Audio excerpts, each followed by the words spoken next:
안녕하세요. 안드로이드를 파괴하기 위해 핵전쟁도 불사하겠다. 이건 애플의 창업주 스티브 잡스가 남긴 서슬퍼런 경고였죠. 2026년 스티브 잡스가 무덤에서 벌떡 일어날 믿기지 않는 일이 벌어졌죠. 애플이 자신들의 신장인 아이폰을 라이벌 구글에게 통째로 내줬다는 소식이 월가에서 전해진 건데요. 이게 도대체 무슨 말일까요? 단순한 협력일까요? 아니면 IT 제국 애플의 몰락을 알리는 신호탄일까요? 오늘 뉴스너머에서는 애플과 구글의 AI 협력 이야기입니다. 내용은 현지 시각 12일에 전달되었죠. 애플과 구글이 손을 맞잡고 공동 성명을 발표했죠. 차세대 시리의 두뇌로 구글의 제미나이를 탑재한다라고 밝혔는데요. 여러분, 이건 마치 삼성 갤럭시 휴대폰에 애플의 iOS를 넣겠다라는 충격적인 이야기죠. 여기서 중요한 건 뭐냐면 그동안 자존심 하나로 버티던 애플이 왜 지금 하필 구글 앞에 무릎을 꿇었냐 하는 점인데요. 사실 애플은 그동안 AI 전쟁에서 지각생 취급을 받아왔죠. 작년에 아이폰 17을 내놓으면서 애플 인텔리전스라고 거창하게 홍보했지만 막상 뚜껑을 열어보니 어땠을까요? 기능은 자꾸 연기되고 사용해본 사람들은 에게? 이게 다야 라는 반응이 태반이었죠. 쉽게 비유하자면 세계 최고의 요리사가 주방 기구는 번지르르하게 갖다 놨는데 정작 요리할 레시피가 없어서 굶고 있었던 꼴이죠. 결국 애플은 인정할 수밖에 없었던 거예요. 아, 우리 힘으로는 구글의 제미나이 같은 뛰어난 인공지능을 만들 수 없다라는 사실을 말이죠. 이번 계약으로 구글은 그야말로 AI 천하 통일을 이뤄냈다라는 평가가 나오고 있는데요. 이미 삼성전자의 갤럭시 AI가 제미나이를 쓰고 있죠. 그런데 이제 애플의 아이폰까지 제미나이를 씁니다. 전 세계 스마트폰 유저가 20억 명이 넘는데 그들의 주머니 속에 모두 구글의 AI 제미나이가 장착되게 되었다는 거죠. 여기서 우리가 주목해야 할 숫자가 있는데요. 구글의 모회사 알파벳 시가총액이 이런 내용이 전달되면서 드디어 4조 달러를 돌파하는 기염을 토했죠. 엔비디아, MS에 이어 사상 네 번째이자 전 세계에서 애플을 제치고 시총 2위를 탈환하는 기염까지 통한 것이죠. 자, 그럼 전문가들은 애플의 이런 전략을 어떻게 볼까요? 애플의 이런 전략을 바로 랩핑 전략이라고 부르고 있는데요. 알맹이인 AI 엔진은 남의 것을 빌렸으되 겉포장인 사용자 경험만큼은 애플이 관리하겠다는 거죠. 이게 왜 중요하냐면 AI를 직접 만드는 데는 천문학적인 돈과 시간이 들어가죠.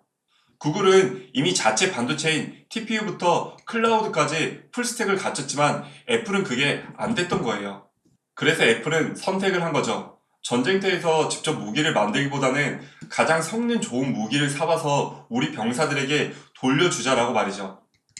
하지만 이런 상황에도 불구하고 애플이 끝까지 포기하지 않은 게 하나 있죠.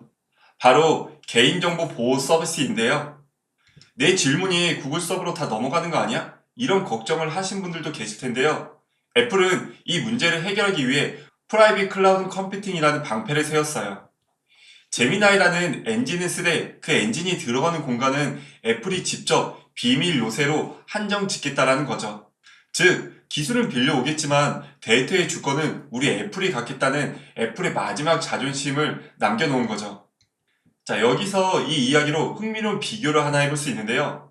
삼성과 애플, 이제 둘 다 제미나이를 쓰게 되었죠.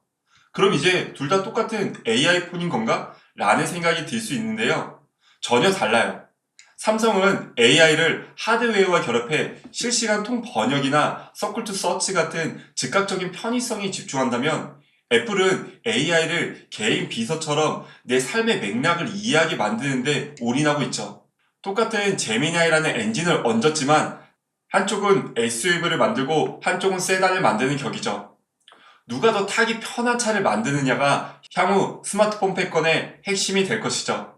이번 애플의 결정으로 이게 우리 실생활에는 어떤 영향을 줄까요? 그동안 아이폰은 시리한데 내일 날씨 어때? 라는 간단한 질문만 물어볼 수 있었죠. 하지만 이제는 달라질 가능성이 커요. 지난번 김 부장이 보낸 메일이랑 사진 참고해서 이번 주말 가족여행 일정 좀 짜줘 라고 복잡한 명령을 내려도 애플 시리는 이제 충분히 소화가 가능한 상태가 되겠죠. 구글의 거대한 지식 기반과 애플의 부드러운 사용 환경이 만나면서 여러분의 스마트폰은 진짜 똑똑한 비서를 한 명 채용하는 셈이 될 가능성이 매우 커졌죠. 이렇게 애플까지 결국 구글의 AI 제미나이를 선택하며 밝은 면도 있지만 어두운 이야기도 함께 나오고 있죠. 일론 머스크는 이번 협력을 보고 뭐라고 했을까요? 불합리한 권력 집중이다라며 아주 강하게 비판에 나섰는데요. 검색도 구글, 유튜브도 구글, 이제는 휴대폰에 뇌까지 구글이 장악하면 세상의 정보가 단 한 기업의 손아귀에 집중된다라고 질타했죠. 이게 왜 무섭냐면 만약 구글이 나중에 이제부터 공짜는 없어라고 선언하기 시작하거나 특정 정보를 교묘하게 조작한다면 우리는 속수무책으로 당할 수밖에 없겠죠. 오늘의 내용을 한번 정리해보죠. 애플의 구글 채택은 단순한 기술 협력이 아니라 생존을 위한 굴욕적인 그러나 영리한 선택이라고 불리고 있죠. 이제 AI 전쟁의 판도는 누가 더 똑똑한 모델을 만드냐에서 누가 더 많은 사람들의 주머니를 장악하느냐로 옮겨가고 있죠. 구글은 이번에 애플을 통해 더 강력한 유통망을 쌓을 수 있게 되었고 애플은 AI라는 뒤처진 시간에서 그나마 다시 선두 플레이어로 나설 수 있는 기회를 활용하게 되었죠. 결국 이번 사건은 우리에게 중요한 교훈을 주죠.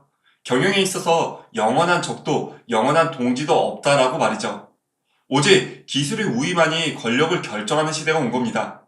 여러분의 아이폰 속에 들어온 구글에 대해 환영하십니까? 아니면 걱정되십니까?